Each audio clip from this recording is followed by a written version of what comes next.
Talking about this topic or theme of family. Right? Jesus and his true family. So in Mark chapter 3, verses 20 to 35. Right? So, but first let me share to you a story about this boy. Right? Who was once told by his father. His father told him, if you ever failed your test, I'm no longer your father, and you will no longer be my son. Right? So one day, the son came home from school. His dad asked him, son, how's school today? And the boy replied, what's up, dude? So in Filipino, hindi na papa, uncle na lang. So, yeah, as I mentioned today, we will be talking about this theme of family. Who really belongs to the family of God, or who can be considered as sons and daughters of God. Right? So let's open our Bibles in Mark chapter 3, verse 20 to 35. I'll be reading from the New Revised Standard Version. Yep. So I'm just wondering if the screen is working because in front of me it's not. So, but anyway, it's okay. Okay, so yeah, so let me read from verse 20. Then he went home, and the crowd came together again, so that they could not even eat. When his family heard it, they went out to restrain him. For people were saying, he has gone out of his mind. And the scribes who came down from Jerusalem said he was Beelzebul, and by the ruler of the demons he casts out demons.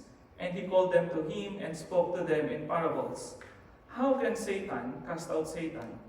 If a kingdom is divided against itself, that kingdom cannot stand. And if a house is divided against itself, that house will not be able to stand. And if Satan has risen up against himself and is divided, he cannot stand. But his end has come. But no one can enter a strong man's house and plunder his property without first tying up the strong man. Then indeed the house can be plundered. Truly I tell you, people will be forgiven for their sins and whatever blasphemies they utter. But whoever blasphemes against the Holy Spirit can never have forgiveness, but is guilty of an eternal sin. For they had said, he has an unclean spirit. And then in verse 31, then his mother and his brother came, and standing outside, they sent to him and called him. A crowd was sitting around him, and they said to him, your mother and your brothers and sisters are outside asking for you. And he replied, who are my mother and my brothers? And looking at those who sat around him, he said, here are my mother and my brothers.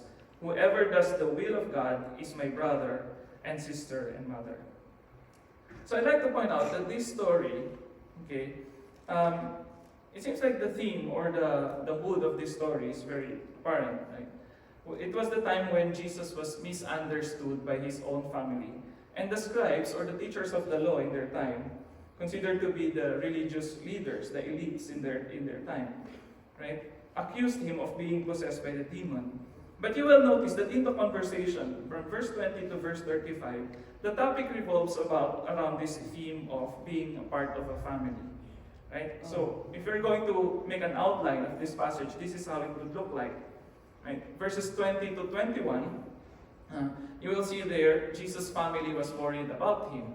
Right? They were anxious what he's doing because people are saying that he's gone out of his mind. Right? And then the second part, the teachers of the law said that he was possessed by Beelzebul.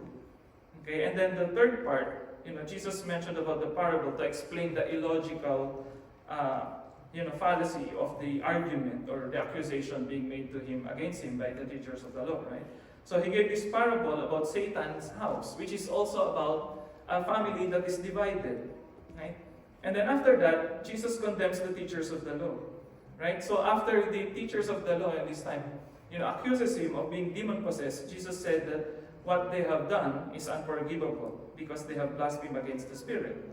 Right? And then finally, in verses 31 to 35, going back again to the family of Jesus, to his mother, brothers, and sisters, So you will see that there's a deliberate, right, structure that is made by Mark.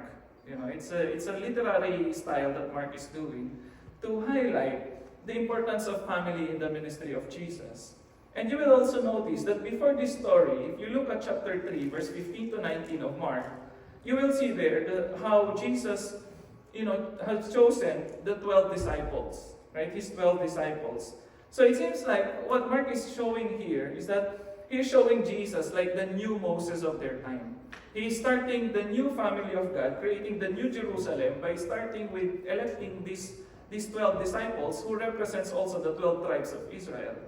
So it would make sense that the next topic will focus more on the family.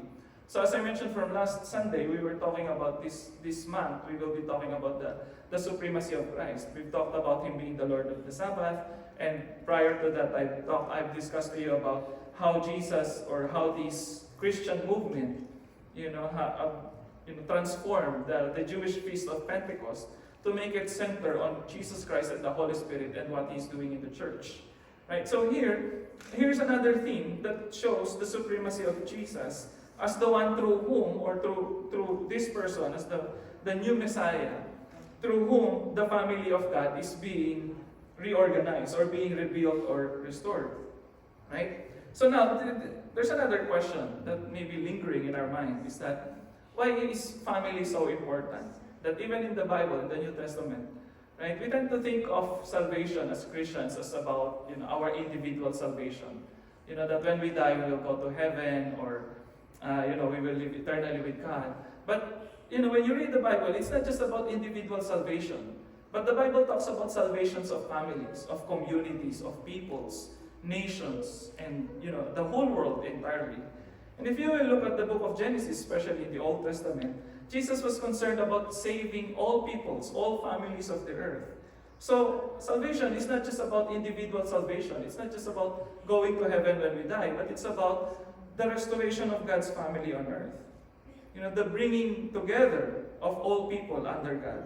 So why is family very important even in our society today? There are three things why family is important according to sociologists.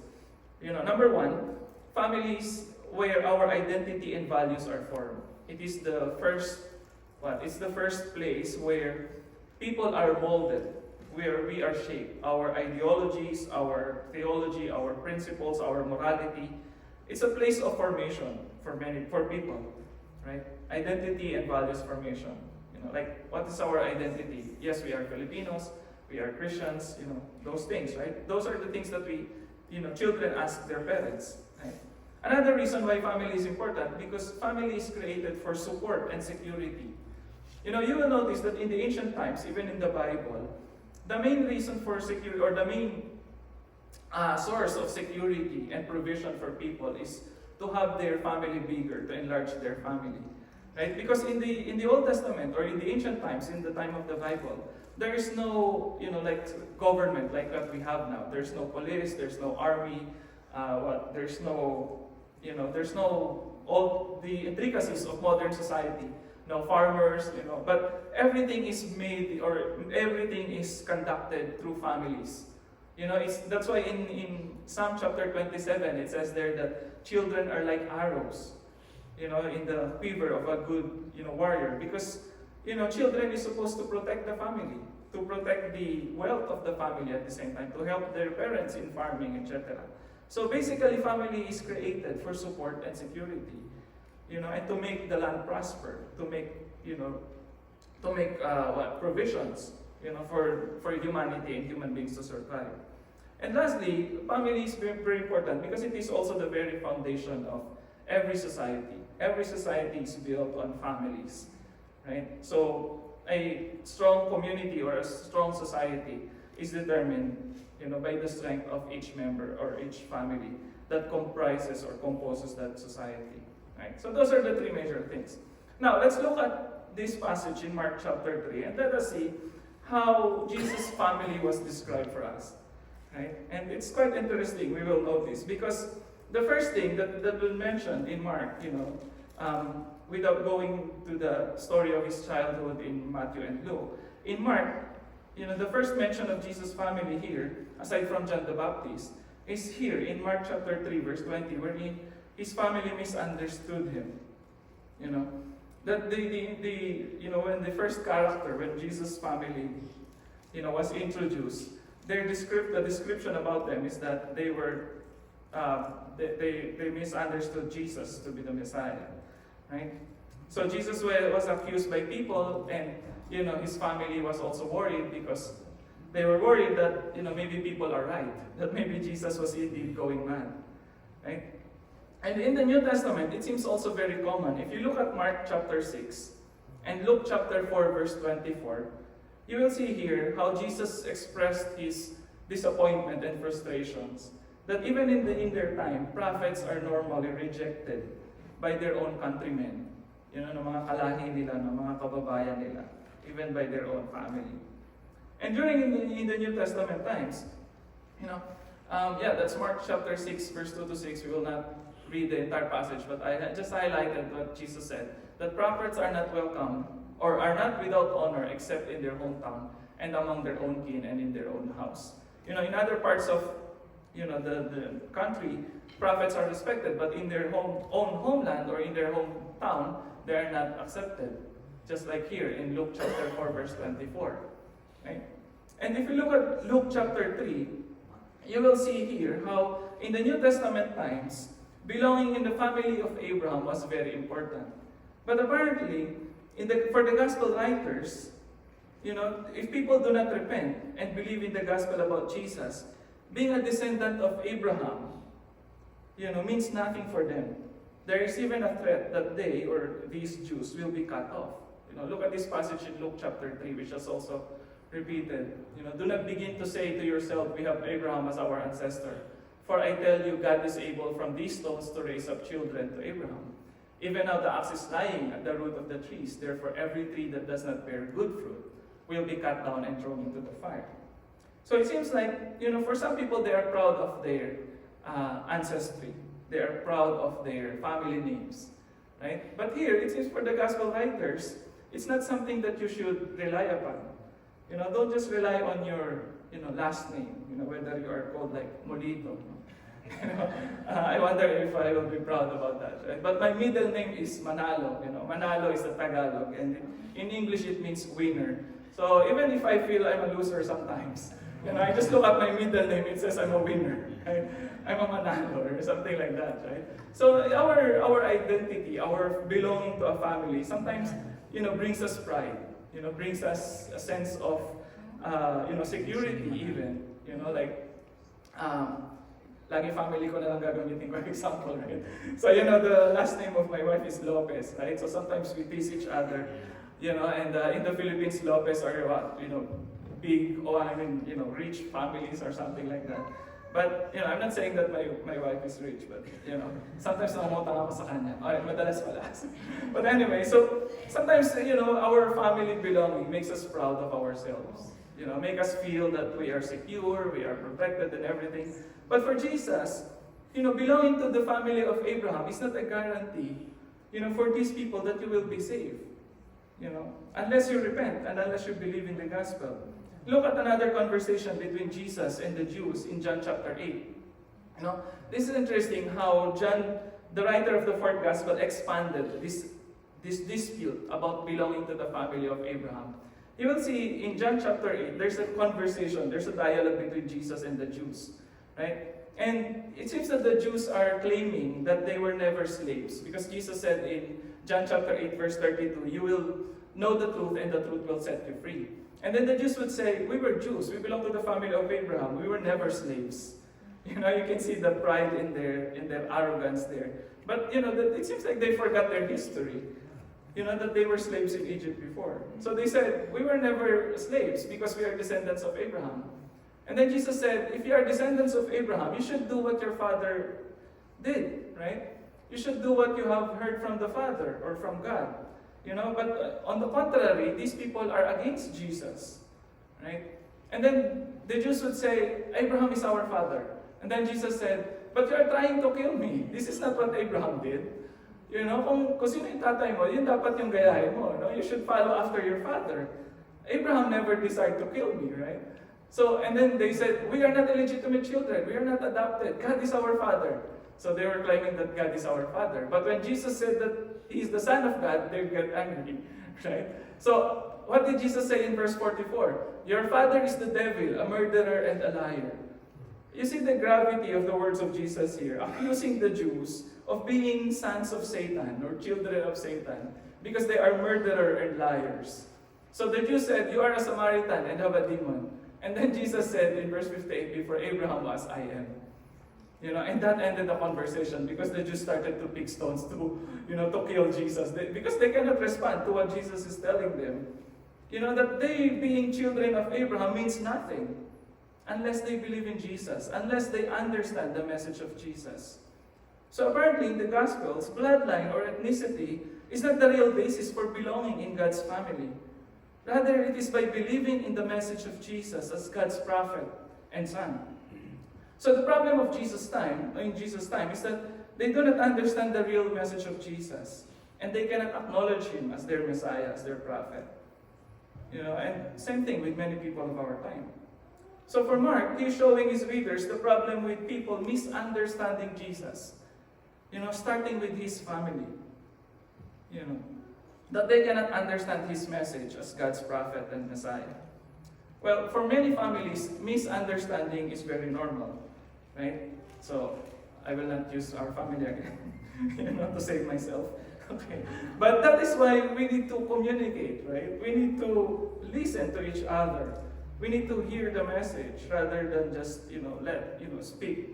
Right? Because the goal of communication is to be understood. That's why we have the gift of communication. We have the gift of language. And communication is very important to avoid misunderstanding in family.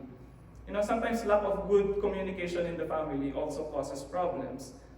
I remember this story about this boy who's attending his graduation.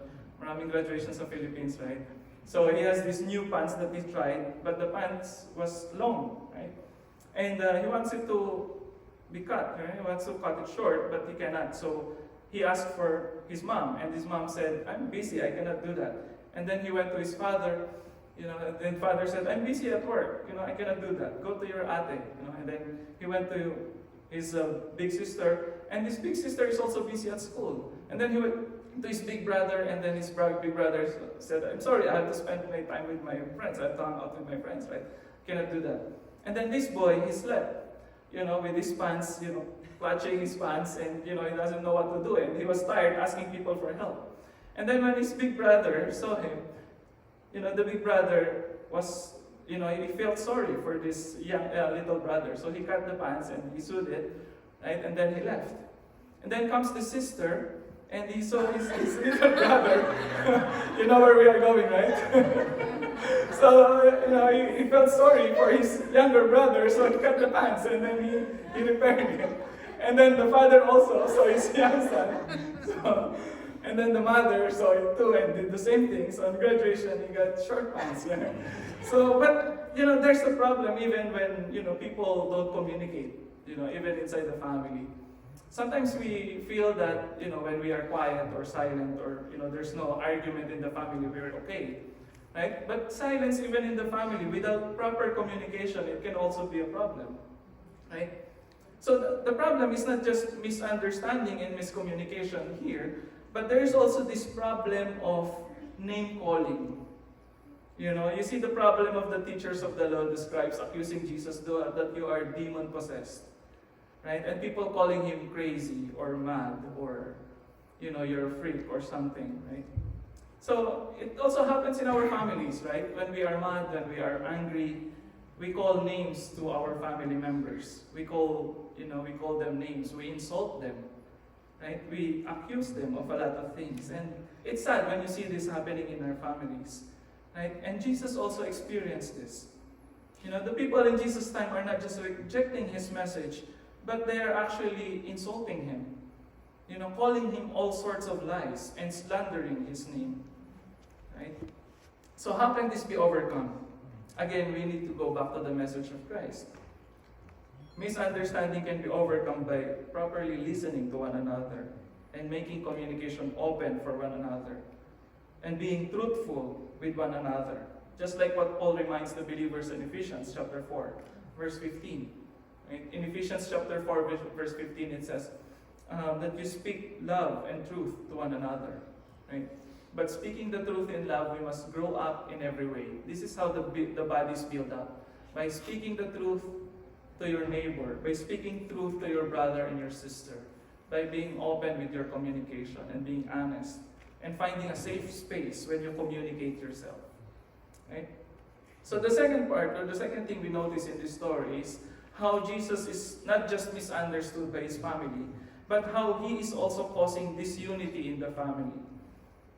So the argument between Jesus and the scribes, it shows the problem in their society, that their society is divided. Their people are divided when it comes to believing in Jesus. Some people are going to Jesus, and in fact, in the story it says that the place was so crowded that they didn't have time to eat. Right? On the other hand, you have the scribes or the teachers of the law who are against Jesus.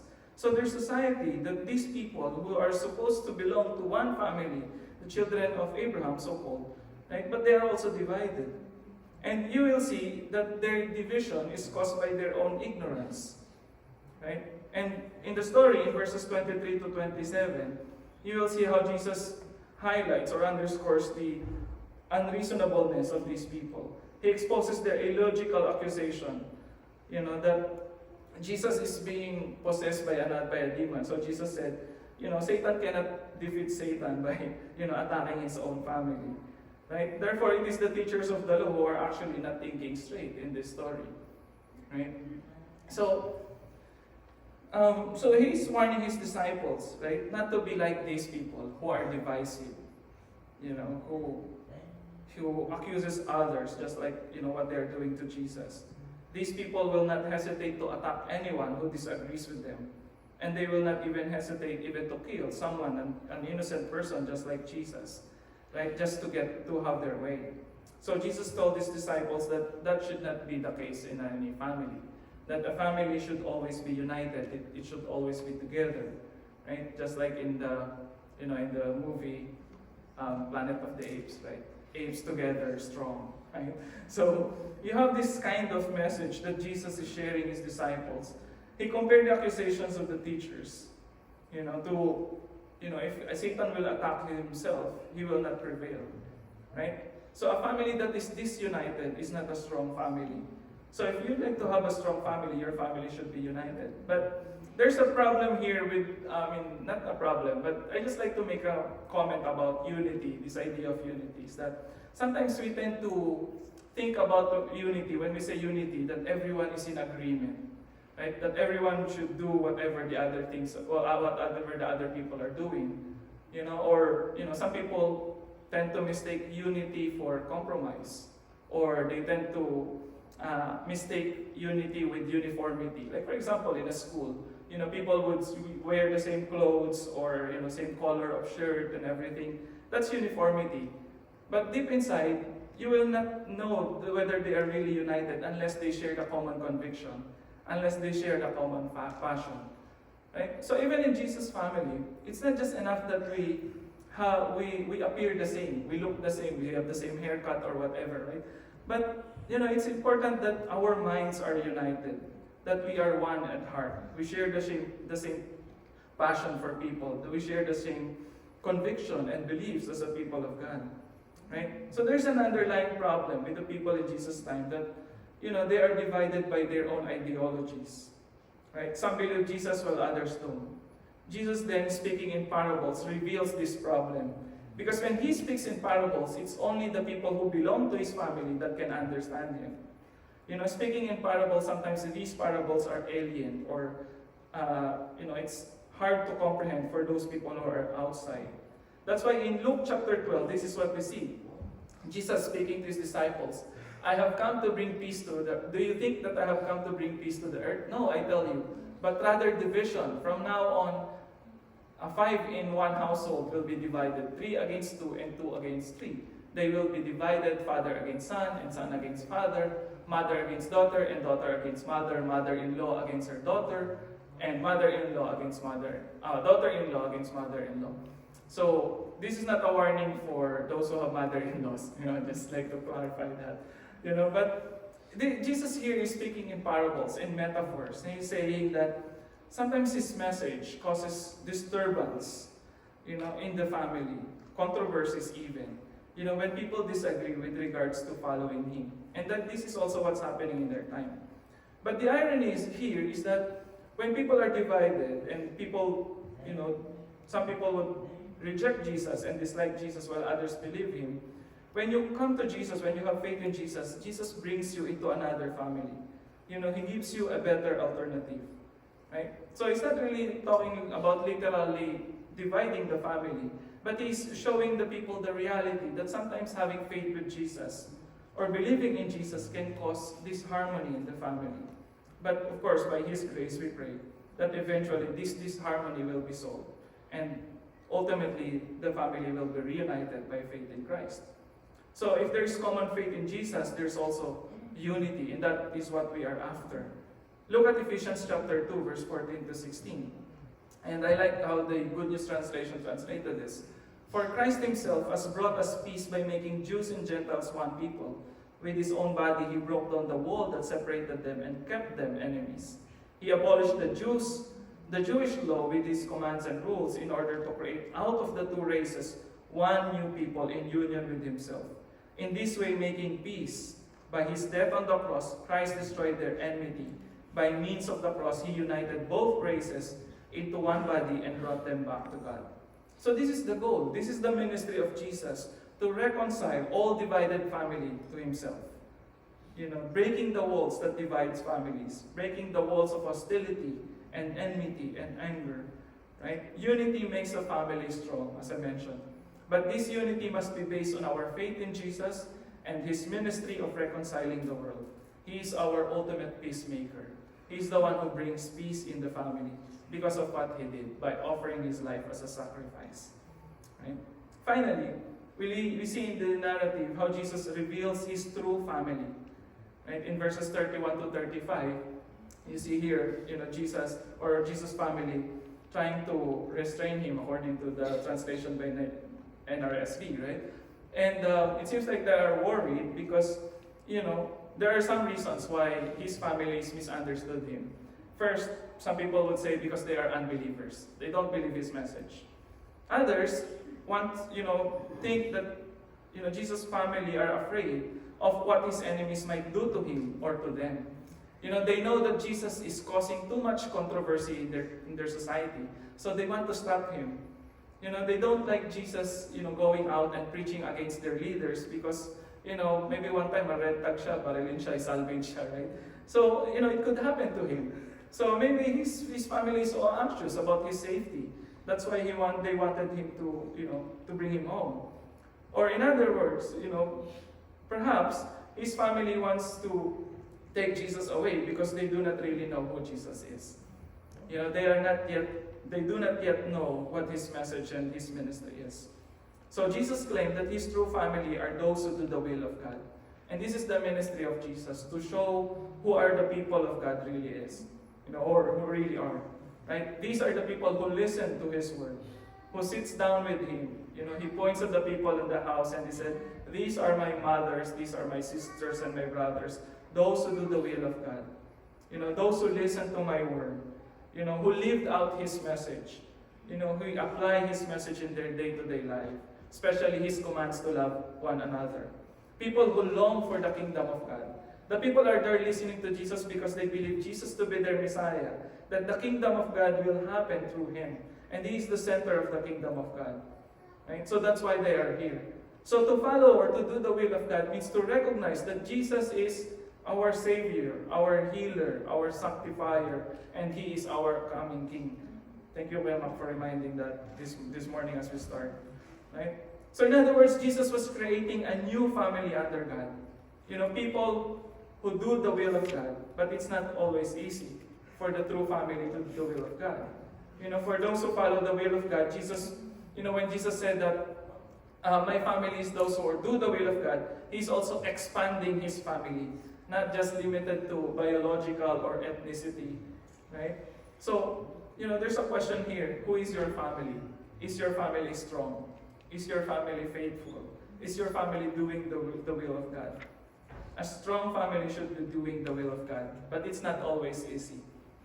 According to Danny Ashley, she shares this story about a man who traversed land, like a missionary going to, other parts of the world, and asking people how their master or how their leaders are, you know, doing extraordinary things, you know. So he asked one time he asked miracles, you know, yeah, he asked people, what miracles have your master worked, right? So he asked his disciples. So some people would say that, well, there are actually miracles and miracles. There are different kinds of miracles, in other words. In your land, you know, in some land perhaps, the miracle is regarded as God doing people's will, what people want. You know, God, I want this, I want that. So when God gives that, you know, that's a miracle. But in this country, according to these people, they said that, you know, in our country, it is regarded a miracle if someone does the will of God. You know, that's the biggest miracle. If a person was able to do the will of God. Because it's very hard. Right? It's very hard to ask God for something. But if God asks us, are you willing to do my will? Are you willing to follow me? Are you willing to live out my message? That's the hardest part. Following the will of God is not always easy. It could mean that people might misunderstand or reject us, just like what happened to Jesus.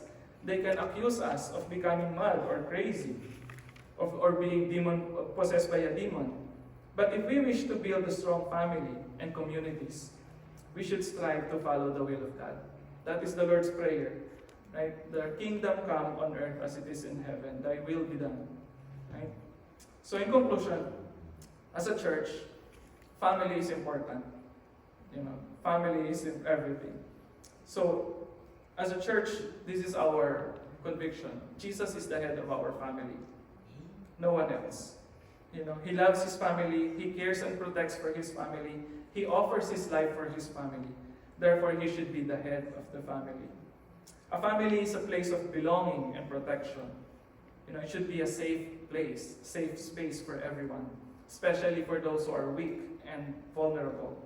A family should be a place of embracing, you know, welcoming. You know, it's interesting we don't have the Tagalog term for welcoming, right? Because we do it naturally. You know, when we embrace other people, when we embrace strangers, when we embrace, you know, those who are different from us, that's what family is, right? A family should be a place of listening and respect, communication. You know, a strong family should be united by the love of Christ. And that should be our dream or our prayer for our community. So let us end with this prayer from Psalm 103. The steadfast love of the Lord is from everlasting to everlasting on those who fear Him, and His righteousness to children's children, to those who keep His covenant and remember to do His commandments.